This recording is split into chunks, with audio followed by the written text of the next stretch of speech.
Salut les investisseurs, dans cette vidéo, on va mettre à jour l'analyse du groupe Thales. Pensez à vous abonner à la chaîne si ce n'est pas déjà fait et on commence tout de suite avec le cours de l'action. Donc on voit que suite au plan de réarmement, le cours est parti en flèche et depuis quelques jours ça stabilise à un niveau assez élevé. On n'a finalement pas été beaucoup impacté par la guerre commerciale. Donc est-ce que c'est le moment de s'intéresser à Thales? On va regarder ça ensemble. La croissance du chiffre d'affaires. Donc médiane sur 10 ans, on est à 5,6%, et en 2024, on a publié 11,7% de croissance, qui est plutôt fort. Hein. Donc la croissance, évidemment, est en train de réaccélérer avec tous les plans de dépenses d'armement. On est sur une société qui fait également des acquisitions en masse. Hein. On a fait 10 milliards 800 millions d'acquisitions sur 10 ans. Ça fait quand même 1/5 de la market cap. Donc on fait de la croissance externe et organique. Ça, c'est plutôt bon, si la croissance externe se passe bien.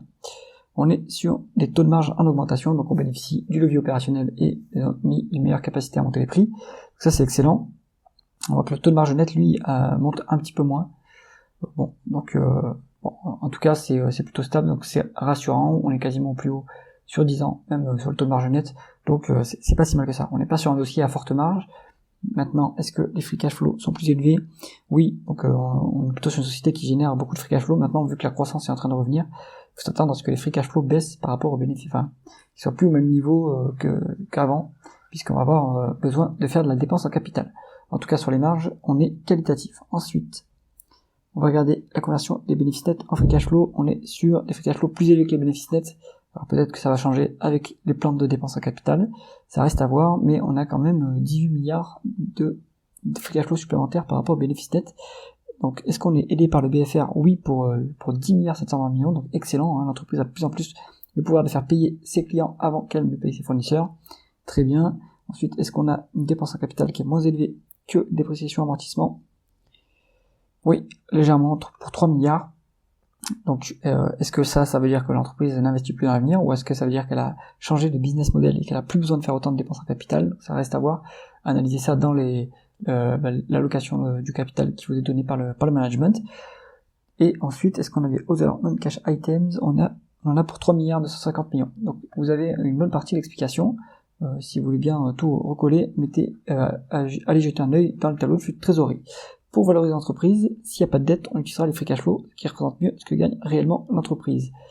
Maintenant, on va regarder l'endettement. Alors d'abord, le rendement des capitaux investis, donc la rentabilité opérationnelle. On est sur un niveau médian à 9,9%, ce qui est un niveau tout à fait convenable, hein, surtout en Europe. Donc là, on est quand même assez rentable et on dégage pas mal de cash chez Thales. Donc ça, c'est excellent. L'endettement maintenant, on est sur 3 milliards de dettes, contre un EBITDA de 2 milliards 700 millions. Donc on est quasiment en état légèrement plus qu'une fois l'EBITDA, c'est pas rien de très lourd. On est à une fois et demie les free cash flow, pareil, donc on a complètement la capacité de rembourser la dette sans trop de problèmes chez Thales.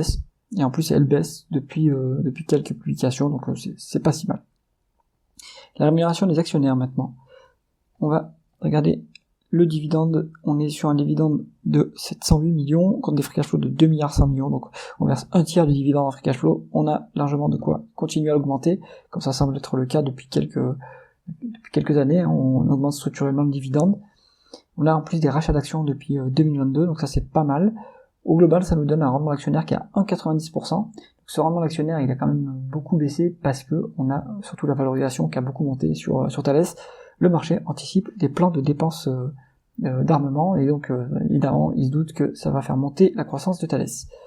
Bon, 2% c'est un peu faible, mais maintenant c'est plutôt un dossier croissance, alors qu'avant c'était plutôt un dossier on va dire rendement, quoi. La valorisation maintenant, on se met en valeur l'entreprise sur EBITDA et elle est partie complètement en flèche. Cette valorisation, on est sur une médiane 10 ans à 10,2%, à l'heure actuelle on est à 18,3%. Donc il y a quand même une énorme surcote de 80%. Si on est moins conservateur et qu'on se met sur 5 ans, c'est la même chose. Sur 3 ans, on est à 11. Bon, voilà. Donc là, c'est plutôt un dossier de croissance. Il faut plutôt le valoriser comme un dossier de croissance, du coup. Donc en prenant les prévisions des analystes, en prenant l'EBITDA des 12 prochains mois. Mais là, pareil, on est toujours surcoté.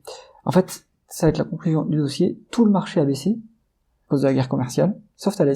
et sauf les dossiers d'armement. Donc évidemment, c'est parce que en fait, on n'est pas du tout impacté par les mesures douanières, hein, vu que c'est très endogène comme industrie. On peut exporter, mais est-ce qu'on sera pénalisé par les tarifs douaniers? Je ne le pense pas, et donc le marché est quand même préservé pour ces entreprises. Donc à ce niveau-là, ça reste, c'est pas intéressant à ce niveau de multiple pour Thales. Il faudra attendre un repli plus prononcé, enfin un repli en fait, puisqu'il n'y en a pas eu jusqu'à présent, pour pouvoir commencer à s'y intéresser. J'espère que cette analyse vous a plu. Si c'est le cas, mettez un pouce vers le haut et pensez à vous abonner à la chaîne. À bientôt.